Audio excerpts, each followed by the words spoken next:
speaking notes.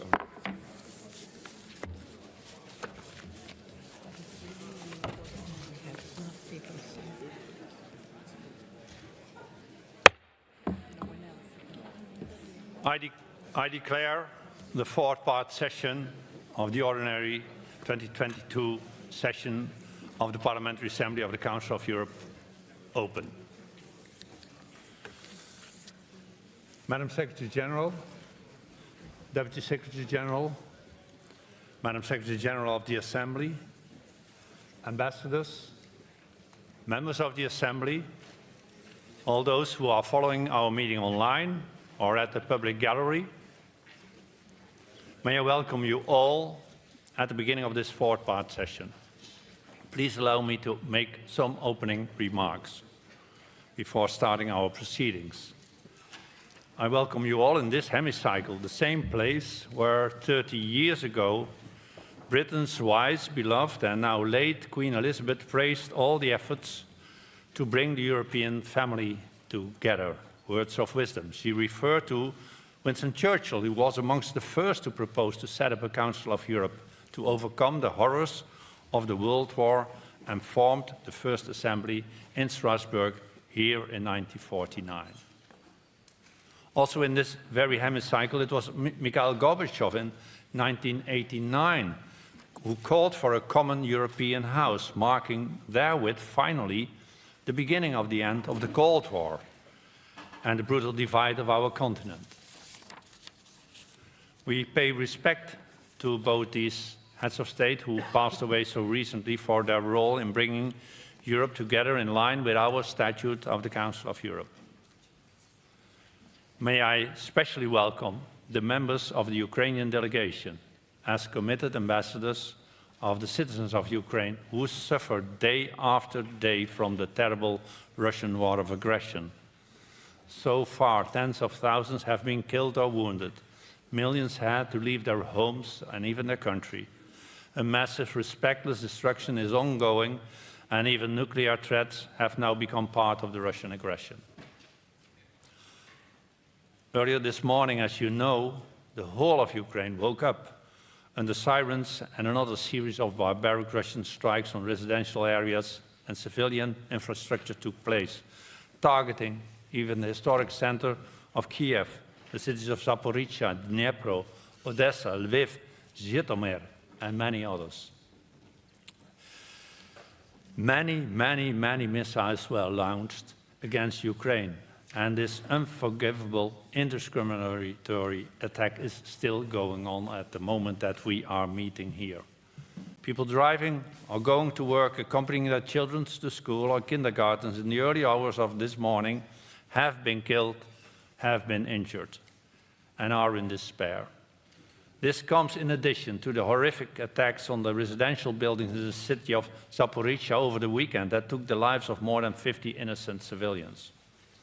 Dear colleagues, these atrocities that deliberately and manifestly target non-military targets and aim to terrorize innocent people cannot be ignored and cannot be justified.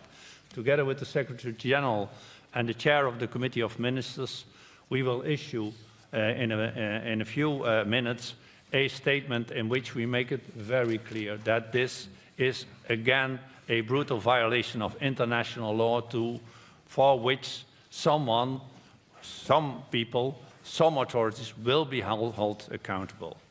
May I, because of the fact that this war should never become a normality, and that we have to realize that so many people suffer the effects of this brutal war of aggression against our member state of Ukraine, may I call for a moment of silence for all the victims of this war that should never have started and must end as soon as possible.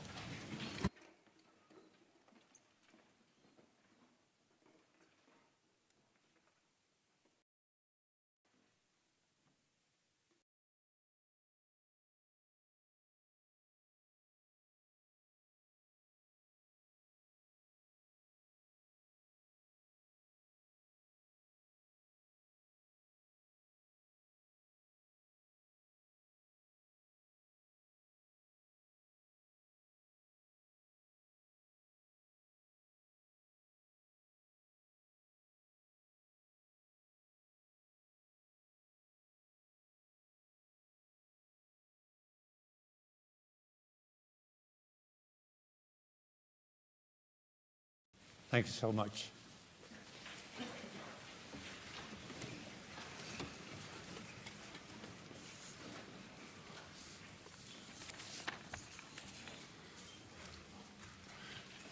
Dear colleagues, the Council of Europe supports the brave struggle of the people of Ukraine to protect, uphold and regain national sovereignty and territorial integrity of their country and our member state. We, as the Council of Europe, responded immediately, decisively and with impressive unanimity to the Russian Federation's blatant violation of the very basic principles of international law and our statute by suspending and then expelling it from the Council of Europe. A sad but necessary decision welcomed by many in Europe and seen as an example by many. Since then, we have sent our missions to Ukraine, are preparing several reports and are offering our good services whenever and wherever needed. I want to thank Madam Maria Mazentseva and her delegation for their excellent cooperation, and I wish them strength again in these most difficult hours and days. Dear colleagues, I'm most grateful that the President of Ukraine, Mr. Volodymyr Zelensky, has accepted my invitation to update our Assembly later this week and exchange views with our Assembly on how to further help Ukraine and the Ukrainian people. Dear colleagues, the Russian war of aggression is profoundly challenging the European and global multilateral architecture, which was built after the end of the Second World War and the Cold War. As we are part and parcel of that multilateral architecture, it is now time, according to our Assembly, to rethink our specific role and to reconfirm our commitment to strengthen effective multilateralism and halt the resurrection of brutal unilateralism, which has caused so much harm to our continent in the recent past. Russia's unilateral aggression has led to the whole series of multilateral reactions. Last week in Prague, heads of state and government of most European states came together to show European unity in favor of Ukraine's national sovereignty and territorial integrity and against Russia's violation of international law. I very much welcome their commitment. In that same week, a high-level expert group instigated by our Secretary General at the request of the Committee of Ministers formulated 30 clear proposals on how to strengthen the role of the Council of Europe in a future European multilateral architecture. Our Assembly itself will add its own proposals on the basis of the report of our colleague Fiona O'Loughlin, which is now under preparation in the Political Affairs Committee. For tomorrow, I have convened a meeting of the Joint Committee of the Assembly and the Committee of Ministers.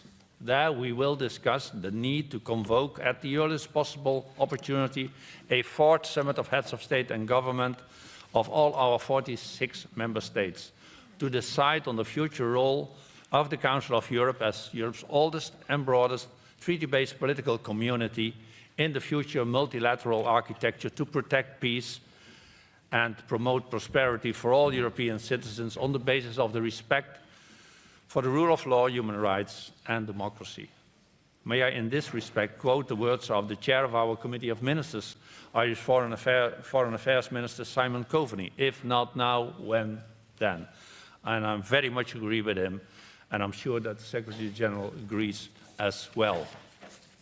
I wish to use this occasion to thank her, Madam Secretary General, and the Irish Presidency of the Committee of Ministers for their tremendous efforts in promoting the organization of the summit and to ensure that its agenda will focus on the most relevant issues. On Wednesday morning, the Irish Minister for European Affairs, Mr. Thomas Byrne, will update us on the most recent developments and answer our questions. And on Tuesday, our Secretary General will do the same, I expect.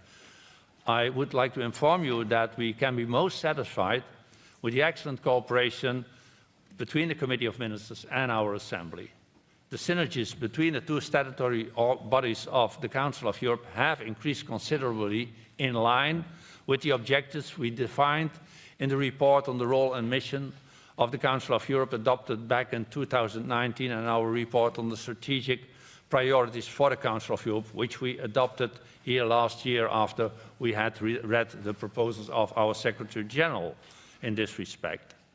Let me use this opportunity to warmly congratulate Madam Siofra O'Leary, judge in respect of Ireland, on her recent election as the new president of our Court of Human Rights, the first ever female president. We wish her all the wisdom she needs in this challenging position, and we thank President Spano for the good work that he has delivered. Chers collègues, de nombreux défis importants en Europe requièrent toute notre attention cette semaine, parmi lesquels la récente et très inquiétante intensification des hostilités entre l'Arménie et l'Azerbaïdjan, qui a fait de nouvelles victimes des deux côtés. J'invite instamment les deux pays à redoubler d'efforts pour trouver une solution pacifique, durable au conflit dont les effets sur la vie de millions de personnes dans la région de Caucase du Sud sont si négatifs.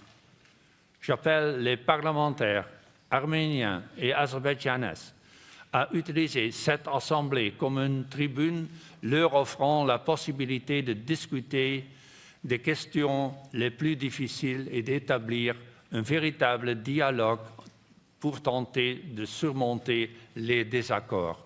Encore une fois, s'il n'est pas maintenant, quand? D'autres questions urgentes en Europe sont à l'ordre du jour de cette semaine. Les perspectives européennes pour les Balkans occidentaux, un débat conjoint sur la migration et l'asile, la lutte contre l'islamophobie, l'élimination de la discrimination à l'égard des femmes dans le monde du sport et les conséquences du Brexit pour les droits humains en Irlande.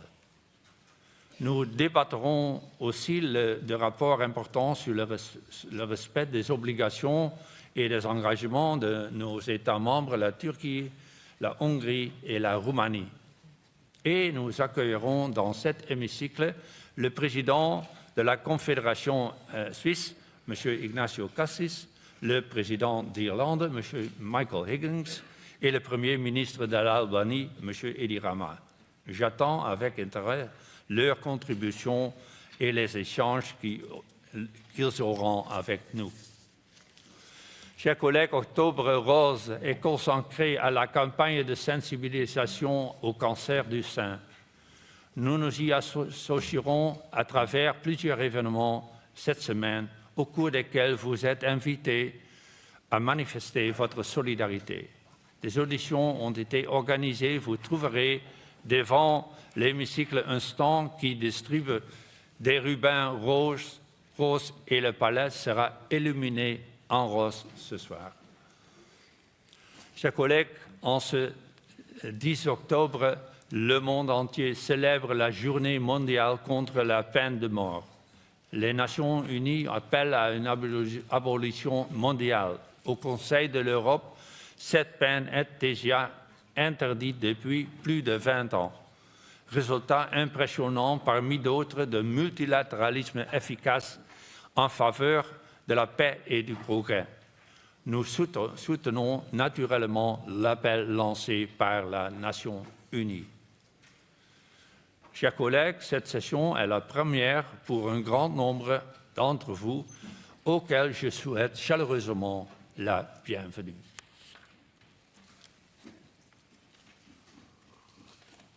It will also be, dear colleagues, the very last session of our longest-serving member, Mr. Boris Silevich, sitting here in front of me, who has served this assembly with so much passion, dedication, wisdom, and commitment ever since, yes, I pronounce it well, 1999.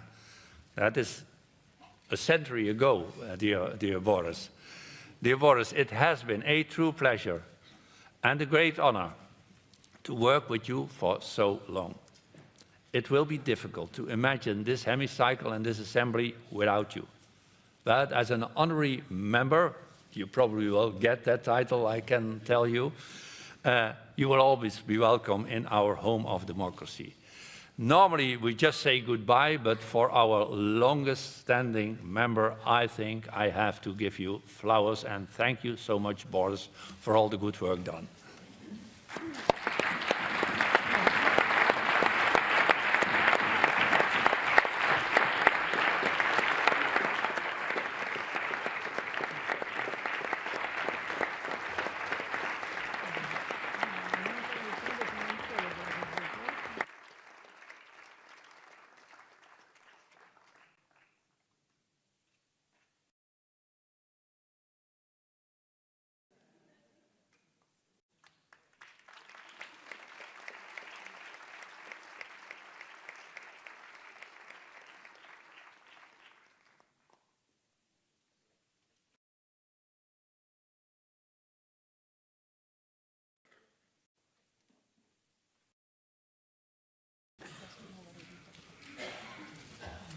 So for all of you who did not yet serve 23 years in this assembly, Boris is the proof that it's doable and that you can do it in a way that we all appreciate it. Dear colleagues, may I inform you that at 12:30, the Václav Havel Prize Award ceremony will be held in this hemicycle, where the choice will be made out of the 3 remarkable nominees for our annual Human Rights Prize. The nominees are Mr. Vladimir Kara-Murza, coming from the Russian Federation, the Rainbow Coalition, the Invalid Campaign for the LGBTQIA+ rights from Hungary, and the Ukraine 5 AM Coalition. You're all invited to stay in the hemicycle, then to show respect to all these very brave defenders of human rights. But for now, let us start our work. And before we start to proceed to the plus rights from Hungary and the Ukraine 5 AM Coalition. You're all invited to stay in the hemicycle, then to show respect to all these very brave defenders of human rights. But for now, let us start our work. And before we start to proceed to debate our agenda, I would like to give the floor for a personal statement to Mr. Ian Littlegranger. Ian, you have the floor. Mr. President, thank you. I should keep you very briefly. Sir, can I thank you, Despina, the staff of the Council of Europe and members throughout the Council of Europe for their kindness that they showed with their words over the death of Her Majesty Queen Elizabeth II. We were quite overwhelmed by how many of you sent messages of goodwill to the United Kingdom and to individual members of the Council of Europe. Her Majesty was an icon, and as Tini said, she's been here on many occasions to do her work.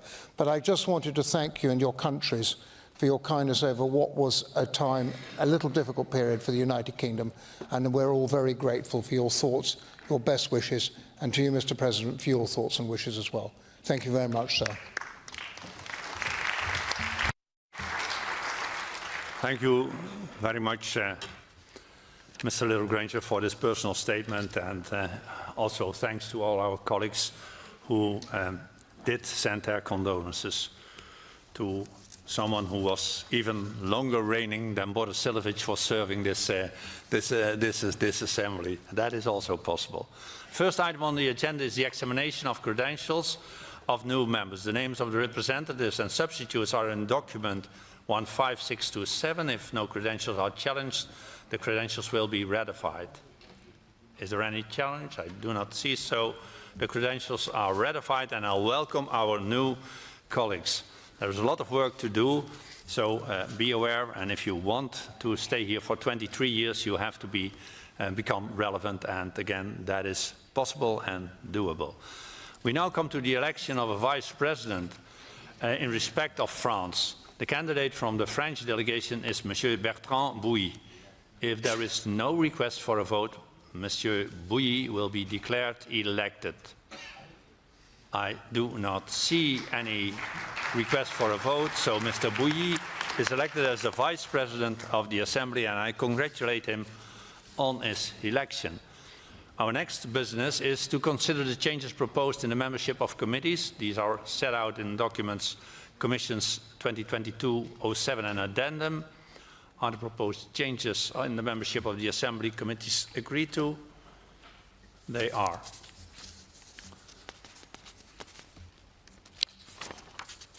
Then, before we examine the draft agenda of this week, the Assembly needs to consider requests for debates under urgent and current affairs procedures. The Bureau has received the following: a request under the urgent procedure for a debate on recent outrageous and inhuman activities of the Russian Federation, requested by Mr. Zingers and 29 other members of the Assembly. A request under urgent procedure for a debate on political consequences of the Russian Federation's aggression against Ukraine, requested by the 5 political groups. A request for a current affairs debate on the military hostilities between Armenia and Azerbaijan, requested by the Monitoring Committee. A request for a current affairs debate on the military hostilities between Azerbaijan and Armenia, including strikes against settlements and civilian infrastructures, requested by the 5 political groups. And a request for a current affairs debate on threatened bans on pride events in Council of Europe member states, requested by Mr. Lux and 90 other members of the Assembly.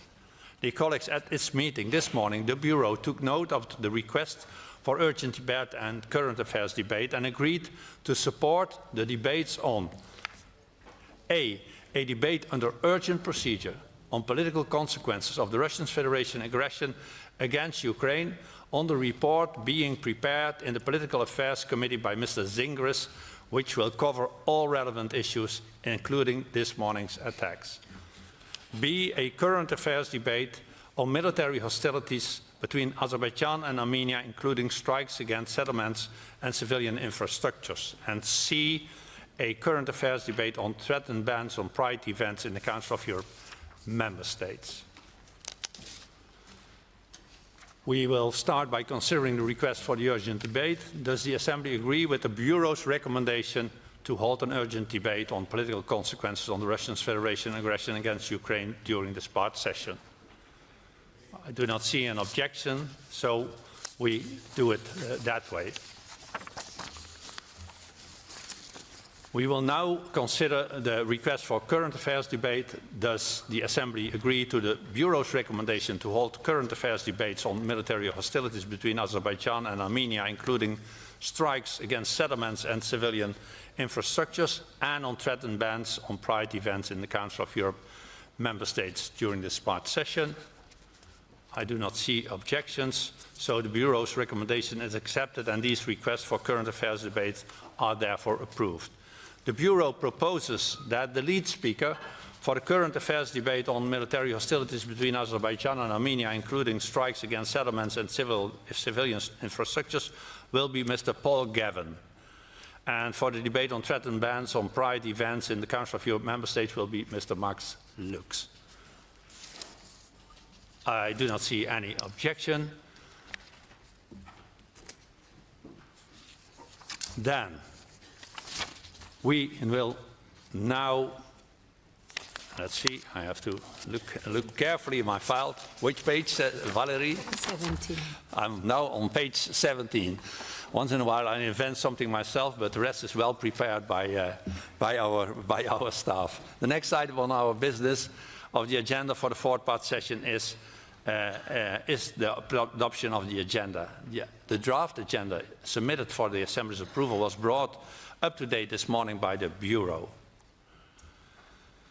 I remind members that we just have agreed to have an urgent affairs debate and 2 current affairs debates as set out in the draft before you. The Bureau's proposal is to hold the urgent debate on Thursday morning, the debate on Russia's aggression, after the address of the President of Ukraine, Mr. Volodymyr Zelensky. The Bureau's proposal is to hold the current affairs debate on military hostilities between Azerbaijan and Armenia, including strikes against settlements and civilian infrastructures, this afternoon, after the address from the President of the Swiss Federation. If this is agreed, the speakers list for this debate will be open as soon as possible and will be closed at 1:30 p.m. Please, can members wishing to speak in this debate ensure that they are registered before 1:30 p.m. The Bureau's proposal is to hold the current affairs debate on threatened bans on pride events in Council of Europe member states on Thursday afternoon as the first item of business.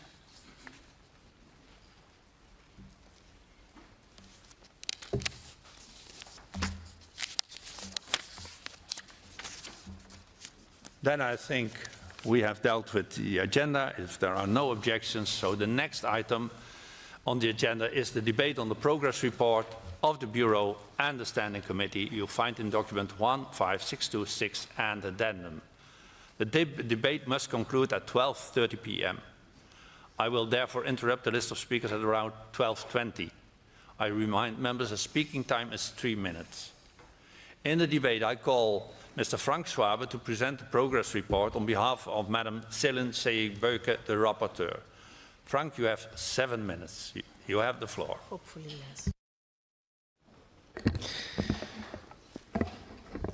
Dear Boris Cilevich, may I join the best wishes and thanks from the President. Dear Mr. President, dear colleagues, and dear brave people of Ukraine who have to suffer a lot in these minutes while we are sitting here. And this, that the Ukrainians are suffering and the Russian aggression against Ukraine, this was a reason why we found, let's say, courage to say we need to renew the basis maybe of this organization, and we want to go for a first summit.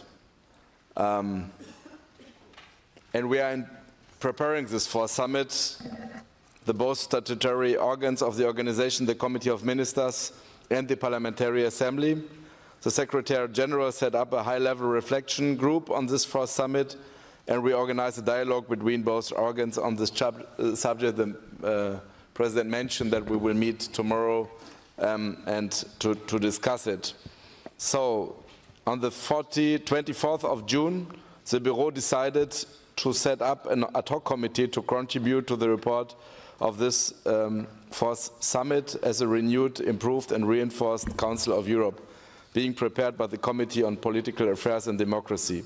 On the 11th of September, there was the first meeting in Paris. We had a statement by Mr. Venizelos, rapporteur of the high-level reflection group on the fourth summit of heads of state and government of the Council of Europe, as well as by our rapporteur, Mrs. Fiona O'Loughlin from Ireland, from ALDE, with the report, a fourth summit for a renewed, improved and reinforced Council of Europe. Because, for sure, we welcome this kind of interaction between the ad hoc committee and the rapporteur, and we will have a next meeting on the 24th of November in Reykjavik. Ich will es vielleicht auf Deutsch. Perhaps I can continue in German, because if I get a little bit emotional, it's easier for me to speak in my mother tongue. I think we need to realize that this organization is at a crossroads. I think the discussions in the past weeks and months have shown that. I think we are at a crossroads. Multilateralism is also at a crossroads, as well as the world community. And we're at a crossroads in terms of a united Europe. And our organization, the Council of Europe, is seeing these issues being crystallized, which is why the fourth summit might well be a new departure, a possibility for strengthening this organization. But I think we also need to realize it could well be the beginning of moves in the direction of insignificance as far as this organization is concerned, because member organizations or member states no longer have faith in it. We have discussions on the European political community going on currently. I don't know whether the French president is the initiator of such a process. And is France, of course, being the host country of this organization, the Council of Europe. But I think we need to avoid any overlap, and any initiatives being taken in this field have to be harmonized. I think we could complain about the initiative, European political community, but I think it is a reality. It's becoming a reality, and that is something that I think we have to come to terms with, which is why I think this is a major challenge as far as we're concerned. We can talk about the reflection group, we can talk about the composition of the reflection group, the high-level reflection group, and its results. Many are saying that the results being produced by the group are of interest, and we're grateful for that, but there's not enough in terms of substance coming out of this higher level reflection group. But of course, we have a role to play in that respect because we can make a difference. We can make a difference when it comes to the ideas of bringing together a political community, the 44 meeting in Prague. But we are a parliamentary assembly. We have the strength of the 46 parliaments behind us that we can channel into any such process. And we need a new political level, or need to bring the Council of Europe to a new political level that is fundamental. It's not just something that represents a wish, but it has to be the outcome of a fourth Council of Europe summit. We have to see the EU acceding to the European Human Rights Convention. And as we're seeing what's going on in Ukraine currently, we have to think of how those responsible can be brought to book. We can't go on talking about an international tribunal. We have to have results at the end of the day, whether it be under the auspices of the United Nations or within the Council of Europe. These issues need to be discussed, but we can't go on discussing them until the cows come home. And I think from a procedural point of view, we need to consider how we can ensure that the Council of Europe is more inclusive, how we can bring in countries currently autocratic, Russian Federation, Belarus. But I think we have to also see what the consequences are when the member states of the Council of Europe that fail to execute judgments of the European Court of Human Rights. We cannot have countries that fail consistently to apply or implement judgments of the court. There has to be consequences at the end of the day. Reykjavik, the conference, the summit, apparently the decision is not taken. 16th or 17th May, possibly in Reykjavik, the Committee of Ministers still has to take that decision. But we have to be there. We have to be present. However we get there, I think we have to ensure that we can make a contribution. We have to be physically there, present on the spot. We have to show that the Council of Europe can make a difference. We have the Parliamentary Assembly, the intergovernmental sector within this organization, but the Parliamentary Assembly has a vital role to play. Just two things to touch upon at the end of my statement. There is the issue of electoral observation missions. We have observed the elections in Bosnia-Herzegovina and also in Bulgaria, and they will be discussed within the Standing Committee in November in Reykjavik.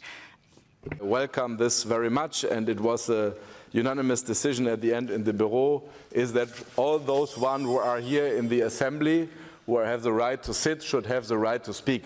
And this concerns the country of Kosovo. The Kosovarian delegation is here with us. It's good that they have the opportunity to speak in the debate about Balkan, but not just now, in the future as well. I think this is a very good signal for a unified Europe. Thank you very much. Thank you very much, Mr. Schwabe, for presenting the progress report. Now I open the debate. We first are going to listen to the 5 speakers on behalf of political groups, and our first speaker on behalf of the group of the Socialists, Democrats and Greens is Mr. Titus Kolaratian from Romania. Titus, you have the floor. Yes, thank you, Mr. President. Colleagues, I would like first of all to thank the rapporteur of the Assembly and, of course, the leader of the Socialist Group, Frank Schwabe, for introducing a very well-structured report, progress report. We share the conclusions. On behalf of the Socialist Group, I will focus specifically on 2 items, the 4th summit and the new European political community. First of all, on the 4th summit, the summit, it is about the tragedy generated by the Russian aggression against Ukraine. But beyond that, it is, in essence, the issue of promoting now the idea, the vision of a summit that should give clear, substantial solutions to serious challenges against the rule-based international organization, against multilateralism and international law, which is opposed to the unilateral actions based on the abusive, illegal use of force. Simultaneously, we saw this new initiative, the European Political Community, a political community which is proposed, and we saw already a first summit in Prague that took place very recently, a political initiative that on one side can and should have some political positive inputs and consequences, because a political dialogue within such a fora can be and should be a positive one. But on the other side, this initiative that raises serious questions. And we see, and many saw, a risk of diminishing the role, the scope and competencies of the Council of Europe, possible duplications of some of our competencies. Some serious other questions were raised. We saw only 43 European states out of 46, it's our members, that attended and were invited to the Prague conference. That might be a sign of a Europe with different speeds, and this is unacceptable. We saw also a political process that generated some other serious questions. Some are considering being a risk of being a substitute for the European accession process, and this cannot be accepted. Also, we already heard some political voices in European states that promoted a generous vision. We agreed at the level of principle to stop the war, to stop the loss of lives, but a vision which is accompanied by a so-called pragmatic approach, vision that can be done through political negotiations and with concessions and some loss of territories by Ukraine. And this is unacceptable. Why? Because that will imply a pragmatic acceptance of the violation of fundamental principles of international law, territorial integrity, sovereignty, peaceful settlement of the disputes. We cannot accept as an international organization such a thing. So we understand now why it is important such a summit that should promote substantial solutions sooner than later, and definitely the most important thing is to promote the vision of an international court to sanction the crime of aggression, because this is the essence of the subject. Pace should be present, as the rapporteur mentioned, because Council of Europe, it doesn't mean only presidents and governments. First of all, that means nations, their political parliamentary representations and the Parliamentary Assembly. So we need the political management of this process. Thank you so much. Thank you very much. I ask colleagues to stick to the 3 minutes because we are in a time problem. Next speaker is Alexander Pojci on behalf of the group of the European People's Party. Alexander, you have the floor. Merci beaucoup. Je voudrais Thank you very much. First and foremost, allow me to address Boris Chilevich. You've listened to some very fine words indeed from the leader of the Socialists already, and I would like to say this also on behalf of the EPP. We may not always be in agreement, but nevertheless, the work you have done for us is remarkable, and therefore I wish you all the best. Congratulations, Boris. The fourth summit. On that subject, all I wish to say is one thing, really. Many of us are concerned. Many of us are seriously worried about two things, as I see it. First of all, are we really going to have an impact here? An impact on our organisation? Is something going to emerge from this summit that will really shake up both the organisation and its member states? Or alternatively, is it going to be a damp squib? Secondly, and I know that a lot of colleagues have expressed this sentiment already, namely the fact that we have had a lack of participation. In other words, our assembly has not been so present. Other concern. Let us say a few words about what's happened today, this very day. The attack by the Russian Federation on civilians. Civilians, energy centres, plants, attacks on buildings, residential buildings. What this demonstrates quite clearly is, that all the Chamberlains of our era got it completely wrong. completely wrong. They thought that we could appease Russia, that we could appease their appetite, if you like. We, I think, need to move forward. We have a report on the creation of an international tribunal to make sure that those who have ordered these attacks are brought to justice. We should follow that. Now, you may ask yourself, is Russia in fact becoming a terrorist country?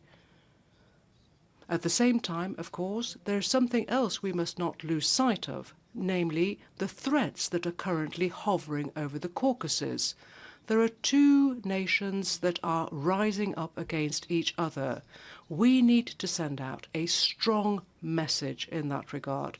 We need to make it crystal clear that we will not stand for this situation. Everyone, the whole world, is watching Ukraine, the war in Ukraine. The opportunity should not be used in order to then attack other countries. And we too need to send out a very clear signal to Turkey, which is issuing threats, and doing so at a very delicate moment in time, where actually what we should be doing is exercising the utmost caution when it comes to threatening our neighbours. Thank you. Thank you very much, Alexander. Mr. Ian Littlegranger, on behalf of the European Conservatives. Ian, you have the floor. Thank you very much, Mr. President. I think this is an interesting time to be in the Council of Europe. Today, 100 missiles, I'm told, have hit Ukraine. This is a time that we must stand up and be counted. If we want to make progress, which is what we're talking about, and I've heard what Alex said and Frank and other people, this is the time that we have to show our mettle. This is the first time since the Second World War we've gone back into a European war, and therefore the time has come. And I've been reading through the report of the High-Level Reflection Group of the Council of Europe, a report which I would recommend colleagues to look at. There are 30 recommendations. I will say, Mr. President, a lot of this I think is management speak, as we'd say in English. In other words, you'd have got it from a very good company that written it. Surely we should concentrate on our core ability, which is the defence of democracy. That is what we were set up to do. That is what we should still be doing. To defend democracy, this summit must show that we have a place in the world and what our place in the world is. No organisation has a right to exist. You have to actually earn that right to do what you want to. What we did in 1946 is really what we're still doing. That is the right attitude, but it's being diluted, it's being watered down. We must do more. This report is only good as far as it goes, colleagues. But the question I have for you, if we want to make progress, is what is this organisation going to look like? Do we do too many reports? Do we monitor elections in the wrong way? Are we out of touch with the reality of what we do? How many reports that you've ever done yourselves or been part of have actually made any impact at all anywhere across the nations of the Council of Europe? I would suggest very, very few. I would also argue that the way that we present ourselves is insular. We look at ourselves, we sit here and we look at ourselves. We've got to be much more proactive. There are organisations within this organisation I've never come across. I asked for a list of them. It's quite remarkable. And they're doing a lot of good stuff, but we don't sell ourselves. The UN does very well. The Commonwealth, which is part of the United Kingdom, does very well. The OECD does very well. NATO, PA, very well, which is the parliamentary side of NATO. There are lots of other organisations in Africa, Australasia, right across the world, that show themselves. We don't. And to me, if we're going to make progress, that progress has to be what we are going to look like for the next 50 to 60 years of this organisation. And I would ask you, Mr. President, when we have the high-level summit, let's discuss openly really what matters to us as parliamentarians in this organisation. Thank you, sir. Thank you, Ian. Next in the debate, I call Mr. Julian Bulay on behalf of the group of the Alliance of Liberals and Democrats in Europe. Julian? Thank you so much, President. Dear colleagues, since our latest plenary, as we all know, the status quo in Europe has changed only slightly and not to the better. the today's missile attack in Kiev and other cities, the Russian annexation of Ukraine territories under fake referendums, in fact, under constant shelling of the neighborhoods, and with most of the population in refuge, is a blatant attack of aggression and against international law. And for that, those responsible should and will be brought to justice. The energy blackmailing from the part of Russia, another form of escalating aggression in Europe, should not make us waver. We, as Europeans, should not give up to it. It should be an opportunity for Europe to reform the energy sector, something the long-dated climate situation has requested for a long time. Greece, Portugal, France, Italy, Spain, the whole Mediterranean coast was deeply affected by devastating fires this summer, and with the current rhythm of climate change, the worst is yet to come. The current moment is also an opportunity for the definition of the new generation of rights, something that this Assembly has demanded this for a long time, and we should stress it again and again. There cannot be a full enjoyment of human rights without a safe and sustainable environment.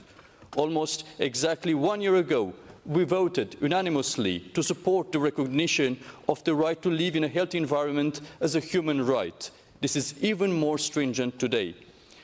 As from this part session, the members of the delegation of the Assembly of Kosovo should have the right to speak in the plenary as well in the standing committee meetings without the right to vote.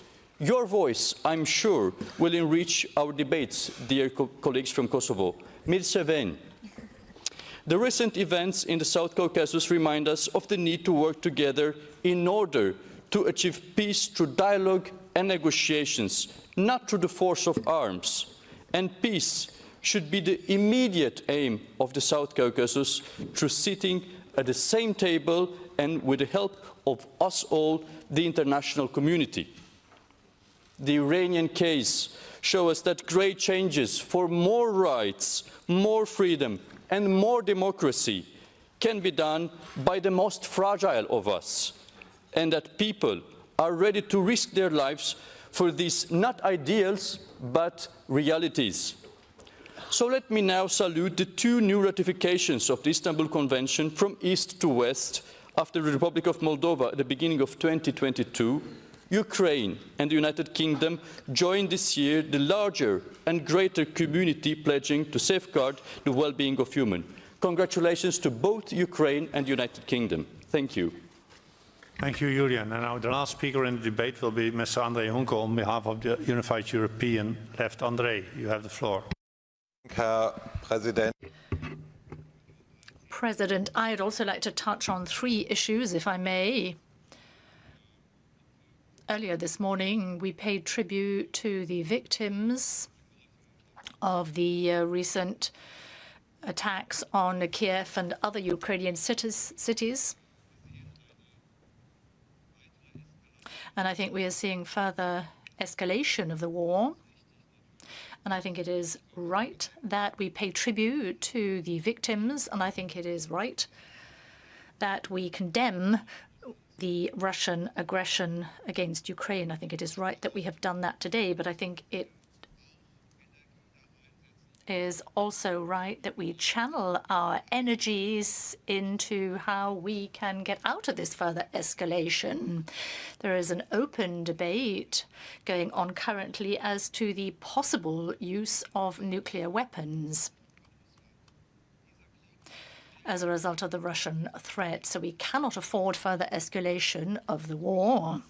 So it's not enough just to pay tribute to the victims and commemorate the victims, but I think we also need to be channeling our energies into how we can find a solution to the current situation and how, at the end of the day, we can usher in negotiations. The second topic I'd like to mention, it has been raised by previous speakers, concerns the European political community. There's a gathering of 44 heads of state and government, as you know, an ad hoc conference convened without any decisions being taken at the end of the conference. There was a family photo taken, and there's a follow-up meeting planned at the end of May, possibly in Moldova, just shortly before we intend to convene our 4th summit, although it's still not clear whether that summit will take place. and will heads of state and government attend? So I think there's something askew. We need a strong summit. It's being said we need to send a strong signal, and we need a parliamentary dimension to that summit. The Council of Europe, of all international organizations, has the most well-fledged, well-developed parliamentary dimension. Some of the organizations referred to have no parliamentary dimension at all. And thirdly, I'd like to mention the fate of Julian Assange on Saturday in London. I was there. I participated. There was what I believe was a historic human chain around Westminster. Julian Assange, for the last 3.5 years, has been in a high-security prison in Belmarsh, and he is waiting a possible extradition because he revealed war crimes, because the Human Rights Convention is anchored here in Europe. We should not forget his case, and this Assembly has, on a number of occasions, twice now, called for Julian Assange's immediate release. Thank you. I have to interrupt the list of speakers.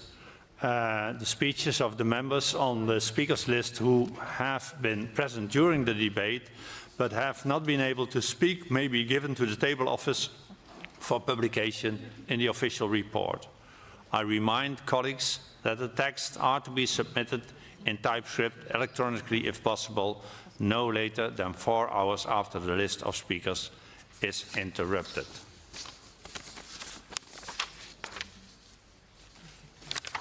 The Bureau has proposed references to committees for ratification by the Assembly. They are set out in document 15626 and addendum number 1. Is there any objection to the proposed references to committees? I do not see any. If there's no objections, they are approved. I now propose that other decisions in the progress report, which you find in document 15626 and addendum 1, be ratified. I do not see any objections, so the progress report is approved. The next item on the agenda of our session is the Václav Havel Human Rights Prize Award ceremony. Dear colleagues, honorable guests, I hereby declare open the award ceremony of the Václav Havel Human Rights Prize.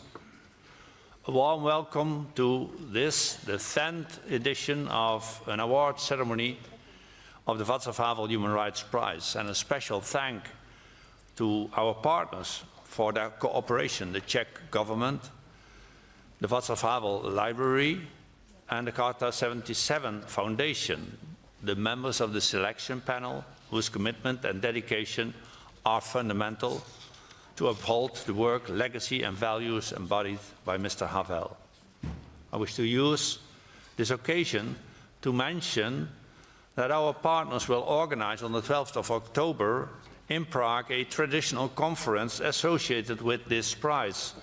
It is entitled The Crime and the Punishment, and it will deal with the issues of post-conflict and transformational justice in dealing with human rights violations during conflicts.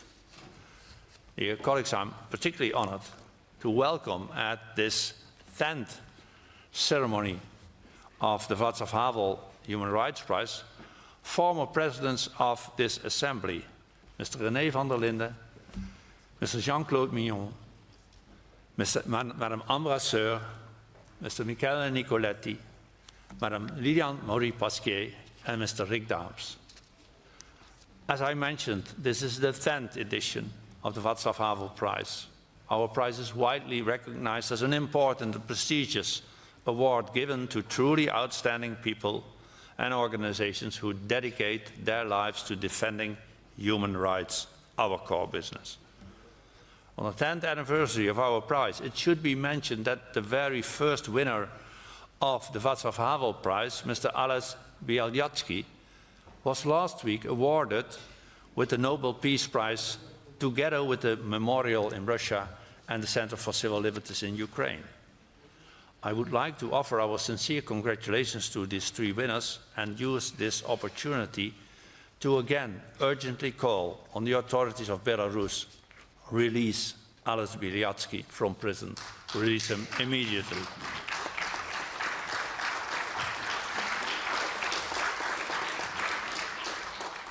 I also recall that another person who received our prestigious prize, Madam Nadia Murad, also received the Nobel Prize. As I said before, we started this meeting to those who are nominated this time. There is a chance. If you get the Václav Havel Prize, next step is the Nobel Peace Prize. Now I invite you all to watch a short visual on the Václav Havel Human Rights Prize, by which we recognize and honor the work of thousands of individuals and organizations who share our values and goals, the protection of fundamental freedoms and human dignity. We pay our respect to their sacrifices to uphold these values. Please watch with me this video.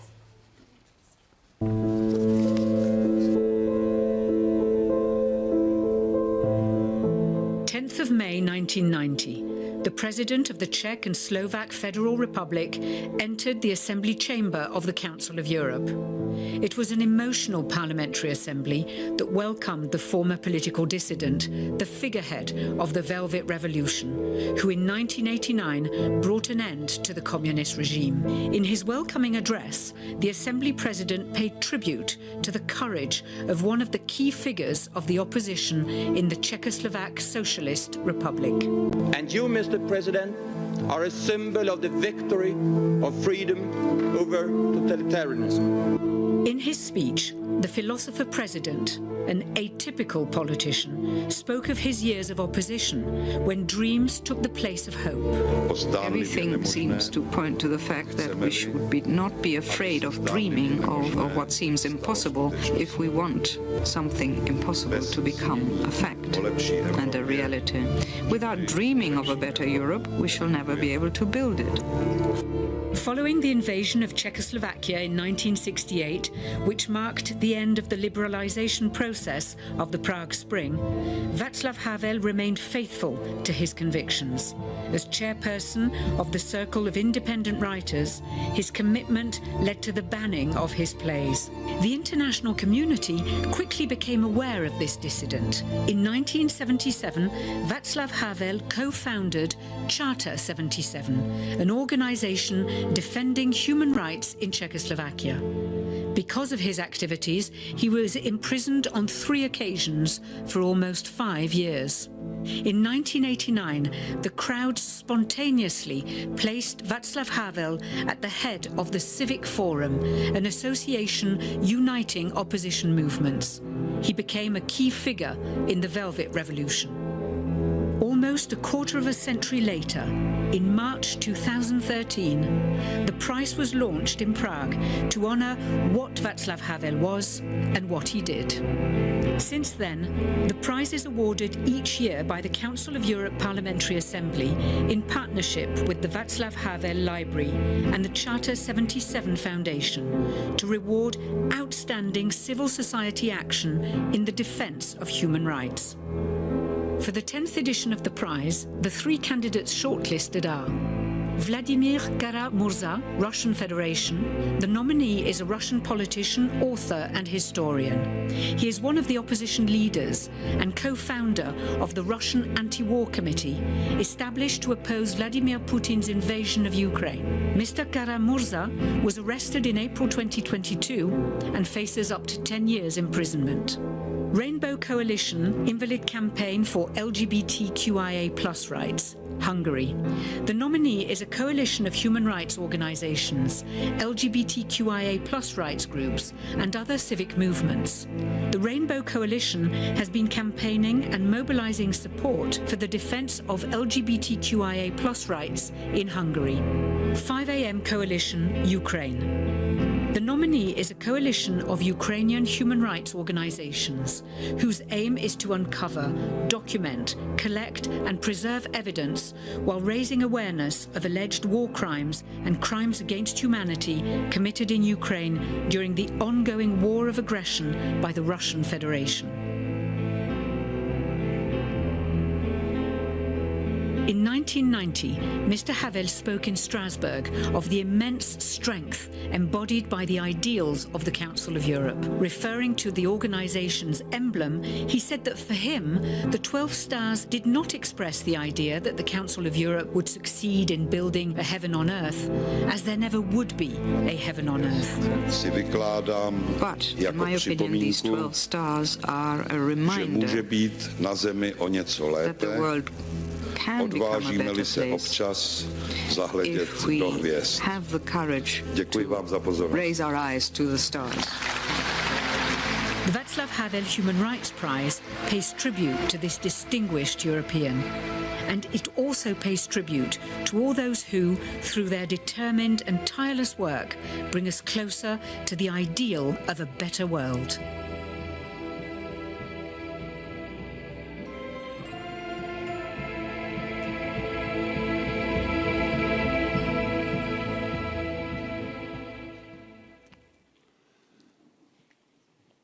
Through his writings, his political activities, his courage and his tireless efforts to build a more just and inclusive society, Václav Havel continues to be an example for all of us. We are bound to continue his legacy, in particular by showing courage and resilience in protecting and upholding fundamental human rights as our core mission and what we stand for in the Parliamentary Assembly. And I'm also honored that our Human Rights Commissioner, Madam Dunja Mijatovic, is here with us in this ceremony. Honourable members and colleagues, the three shortlisted candidates were already introduced to you in this short video. Our first nominee is, as it was said, Mr. Vladimir Kara-Murza from Russia. Vladimir is a Russian politician, an author and a historian. He is one of the opposition leaders in the Russian Federation and one of the most consistent critics of the Russian government. He has survived 2 attempts to poison him. He spoke out loudly against the Russian war of aggression against Ukraine from its first days and condemned the actions of the Russian government. He had the courage to go back to his country to continue his fight despite the great risks and having the possibility to stay in a safe place. Mr. Kara-Murza was arrested in April 2022 and has now been charged even with charges with treason, on top of his previous charges that could keep him behind bars for many, many years. It takes, dear colleagues, incredible courage in today's Russia to stand against the power in place.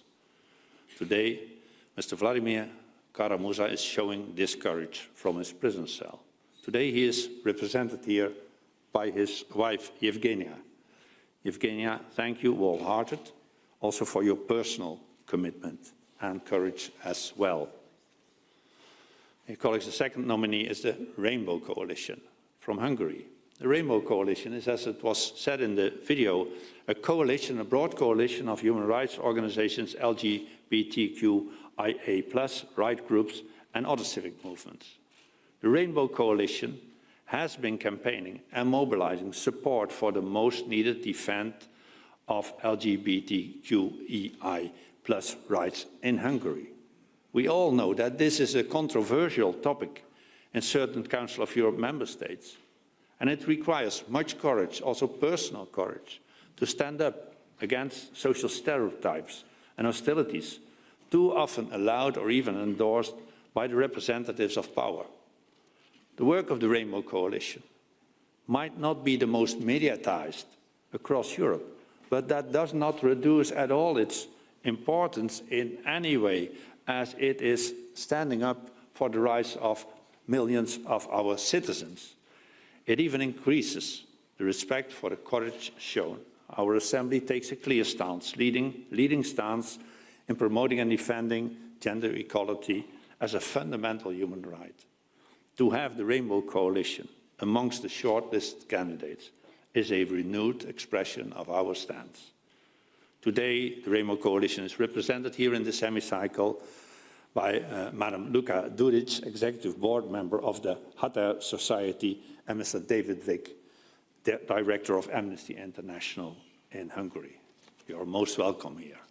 Dear colleagues, the third nominee is the 5 a.m. coalition from Ukraine.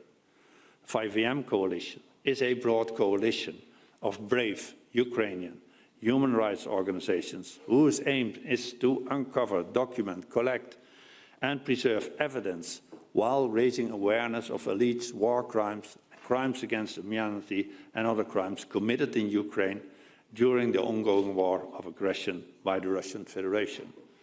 We all have watched with terror the atrocities that took place and are taking place in the occupied areas of Ukraine, but also what is happening today in Ukraine, where so many cities and the citizens of these cities are under fire. We all felt the importance of bringing those responsible for it to justice. Indeed, in several of our recent reports and resolutions, we called for accountability and justice to be ensured. This nominee is currently engaged in putting this into practice on the ground. The 5 a.m. coalition is doing crucial work for justice for the victims against impunity. The volunteers of this coalition often work under extremely dangerous conditions while this brutal war is still raging. Today, the 5 a.m. coalition is represented here by Mr. Dinis Rabomizo. The shortlisted nominees all represent causes greater than themselves. They all meet the criteria of the Václav Havel Human Rights Prize. They all are winners in this respect. To be shortlisted by the jury, who I thank very much for its great work, by being shortlisted, it is said, yes, you truly act in the spirit of Václav Havel. You are showing courage. You should be respected, and you should be an inspiration to all of us. Their nomination is the expression of our deep respect for their principled attitude, their self-sacrifice, and their courage for the cause of human rights. Your Excellencies, ladies and gentlemen, it is now the time to announce the 2022 winner of this prize. And the winner of the Václav Havel Human Rights Prize 2022 is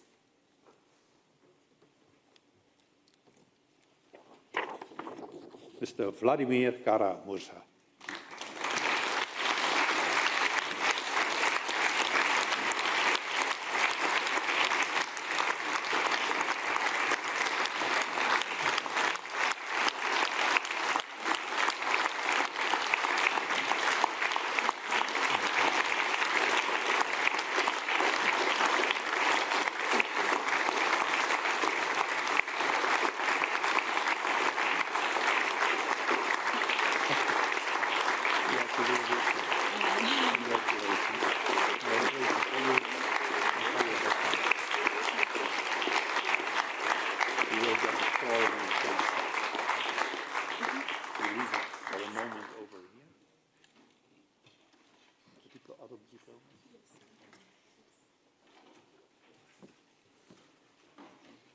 And as said, the other nominees, they are winners as well. So the Rainbow Coalition.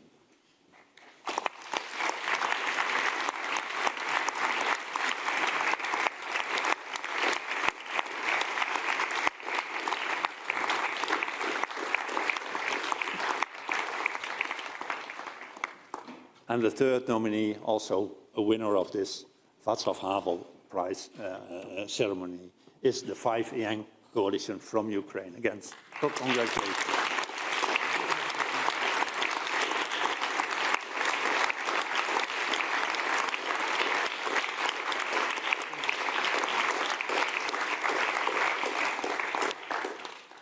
May I then now give the floor to Yevgenia, who has taken this prize on behalf of her husband and will share some of her thoughts with us. Yevgenia, you have the floor.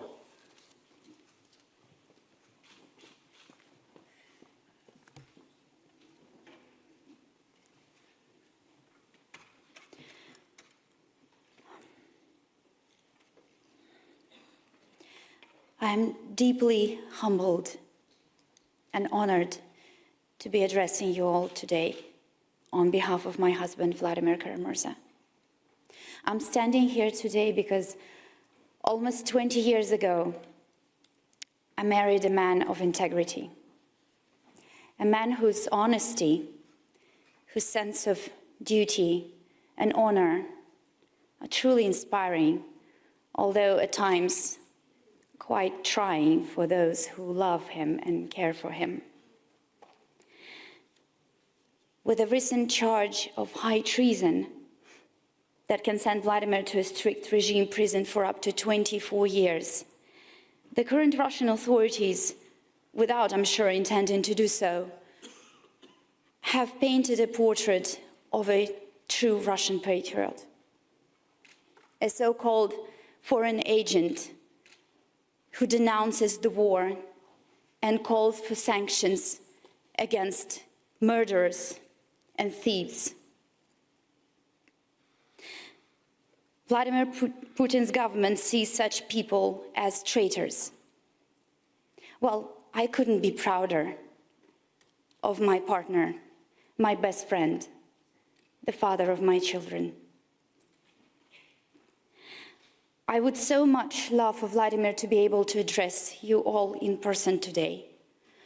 But unfortunately, for his voice to be heard today, he needs help from his friends and colleagues, and I am privileged to be one of them. So I'm gonna read something that he wrote for you.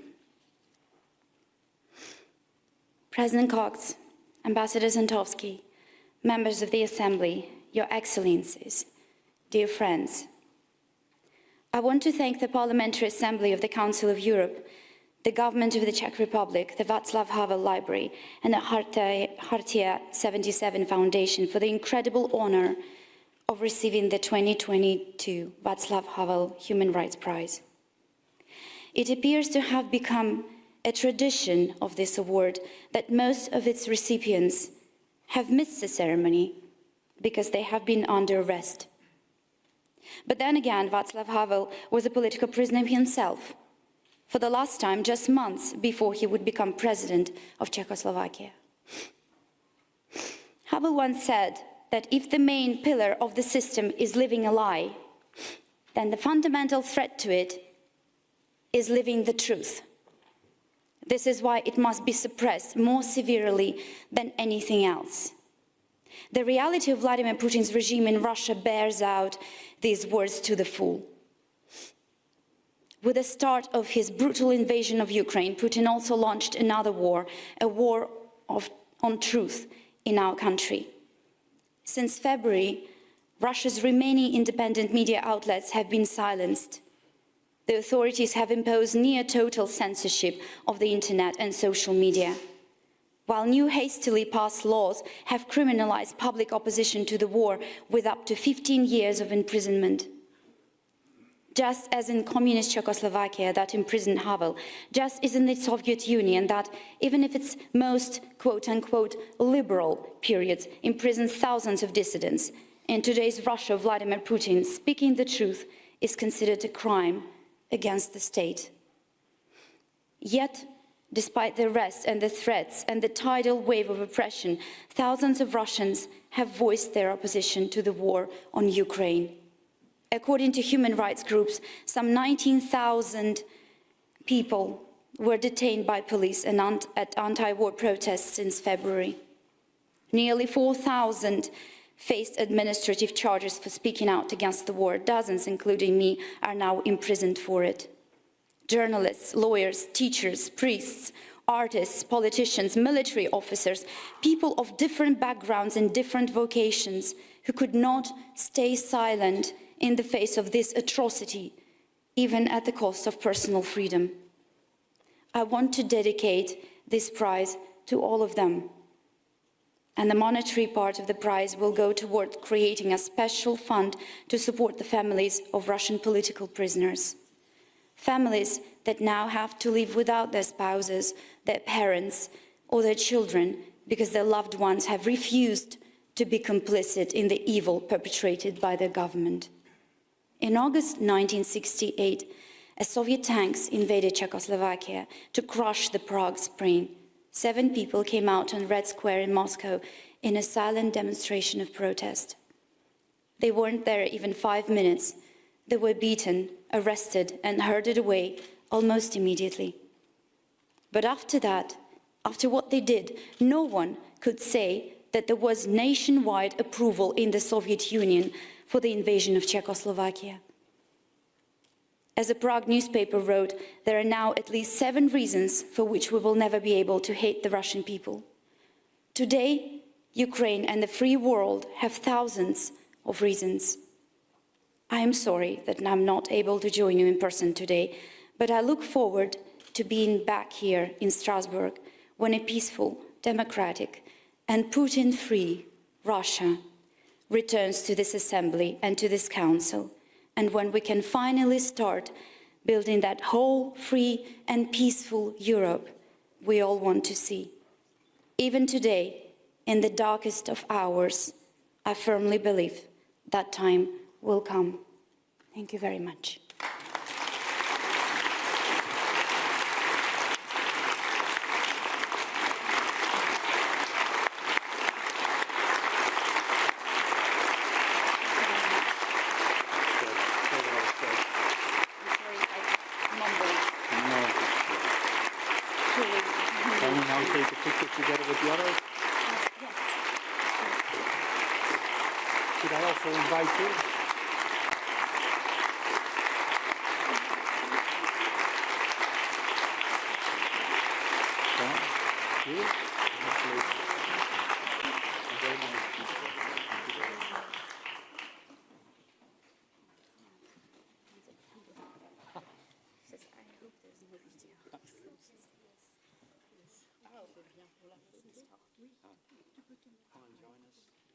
Members of the jury. You have to step forward, and the members of the jury can stand behind. Okay, we have to step forward. Yes, please. Now we are in the hands of our protocol, and they know exactly what should happen. To do it downstairs, but it's okay.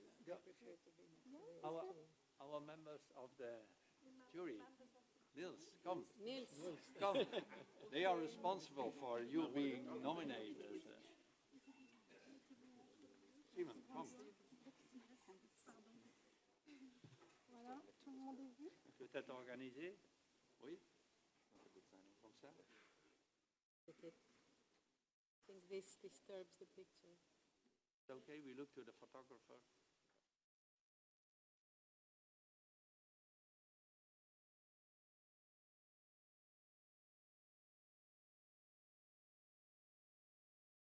See, your Secretary General is small, so she can stand in front of the Deputy Secretary General. Thank you so much. If you want, you can congratulate our nominees and our prize winner. I now declare the ceremony closed. Thank you very much for attending.